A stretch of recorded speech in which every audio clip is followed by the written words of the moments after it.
ہیلی copter, motor car, heavy bike, jeep, ہر مال صرف 50 روپے 50 روپے۔ چابی سے چلنے والی گاڑیاں، ناچنے والا بندر اور بچیوں کے لیے خوبصورت گڑیاں بھی دستیاب ہیں۔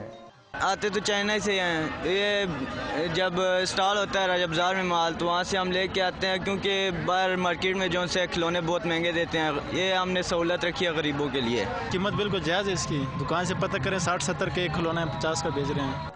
فیض آباد میں لگائے گئے کھلونوں کے اسٹال ہر آتے جاتے راہ گزر کو اپنی طرف متوجہ کرتے ہیں۔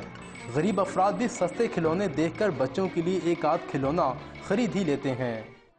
50 روپے میں ملتا گیا، اس لیے سوچتے ہیں چلو ایک دو دن بچے جو خوش ہو جائیں گے۔ بس یہ مارکیٹ سے سستے ہوتے ہیں یہاں پر، اور چائنا کا مال وہ جو سستا ہے، اس لیے پھر بچوں کو بھی دل بہل جاتا ہے کہ چلو بھائی کھلونے لے کے آئے ہیں۔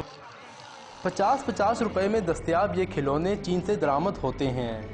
یہ کھلونے اتنے پائیدار تو نہیں ہوتے، لیکن سستا ہونے کی وجہ سے مارکیٹ میں مقبول ہیں۔ چین سے درآمد کردہ یہ کھلونے ناپائیدار صحیح، لیکن یہ سستے کھلونے کئی غریب بچوں کے لیے خوشی کا ذریعہ ہیں۔ کیمرہ مین منصور احمد کے ساتھ ساجد گوندل، ڈان نیوز، راولپنڈی۔